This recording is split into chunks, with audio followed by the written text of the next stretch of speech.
ایک دفعہ دربار لگا ہوا تھا، خلیفہ وقت سلطنت کے کاموں میں مصروف تھے کہ اتنے میں ان کا وزیر اعظم دربار میں داخل ہوا۔ وزیر اعظم نے خلیفہ کو بتایا کہ فرانسیسی اخبار میں آیا ہے کہ ایک شخص نے خاکہ لکھا ہے، اس میں ہمارے پیارے نبی صلی اللہ علیہ وسلم کا کردار بھی بنایا گیا ہے۔ یہ خاکہ آج رات پیرس کے سینما میں چلے گا۔ اس خاکے میں ہمارے پیارے آقا صلی اللہ علیہ وسلم کی شان و گستاخیاں ہیں۔ میں یہ الفاظ زبان پر نہیں لا سکتا۔ اتنا کہہ کر وزیر اعظم خاموش ہو گیا۔ یہ سنتے ہی خلیفہ وقت کا چہرہ غصے سے سرخ ہو گیا۔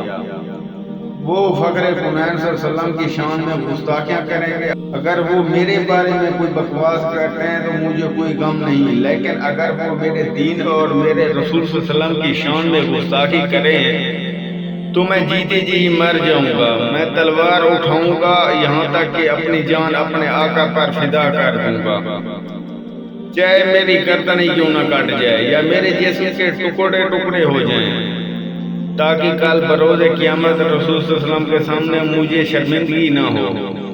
میں ان لوگوں کو برباد کر دوں گا، ہم ان سے جنگ کریں گے۔ یہ آگ اور تباہی ہر اس دشمن کے لیے نشان عبرت ہوگی جو میرے آقا صلی اللہ علیہ وسلم کی شان میں گستاخی کرے گا۔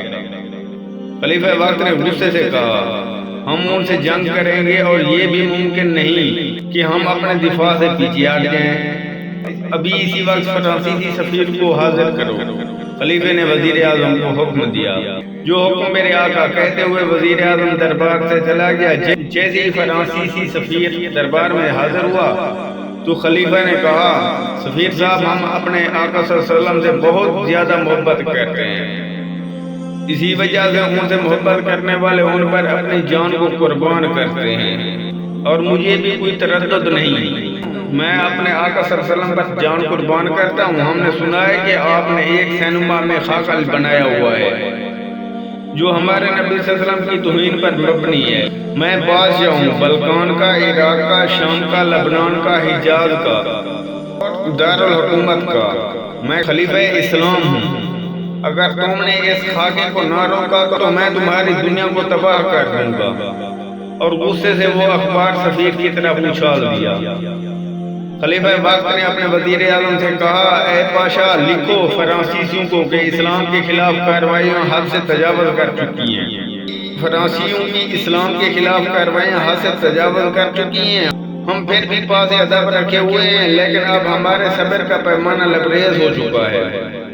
اب ہم خلافت کا پرچم بلند کرنے جا رہے ہیں، فرانسیسیوں سے ایک حتمی جنگ کرنے جا رہے ہیں۔ یہ حکم ہے، اب ہم ان سے ان کی زبان میں بات کریں گے۔ فرانسیسی سفیر نے فوراً اپنی حکومت کو خلیفہ وقت کے غصے اور حکم سے آگاہ کیا تو وہ خاکہ سینما سے منسوخ کر دیا گیا۔ وزیر اعظم نے دربار میں داخل ہو کر خلیفہ وقت کو خوشخبری سنائی کہ فرانسیوں نے اس خاکے کو سینما سے ہٹا دیا ہے۔ خلیفہ نے اللہ تعالیٰ کا شکر ادا کیا اور ساتھ ہی وزیر اعظم نے وہ تمام پیغامات خلیفہ کو پڑھ کر سنائے جن میں پورے عالم اسلام سے خلیفہ الاسلام کا شکریہ ادا کیا گیا تھا۔ تو دوستو، یہ عالم اسلام کے وہ عظیم خلیفہ سلطان عبدالحمید تھے۔ ان کے اس اقدام سے غیر مسلم لوگ بھی سڑکوں پر نکل آئے کہ اب ہم مسلمانوں کے رسول کی شان میں گستاخی برداشت نہیں کریں گے۔ آج ہم مسلمان غیر مسلم کی سازش کا شکار ہو گئے اور خود ہی اپنے آقا صلی اللہ علیہ وسلم کی شان میں انجانے میں گستاخیاں کر رہے ہیں۔ یہ بات آ چکی ہے کہ کسی تصویر، خاکے یا ویڈیو کو اس قسم کے بنانے والے پر لعنت بھیج کر شیئر کر کے ہم خود دنیا بھر میں اپنے آقا صلی اللہ علیہ وسلم کی شان میں گستاخی کر رہے ہوتے ہیں۔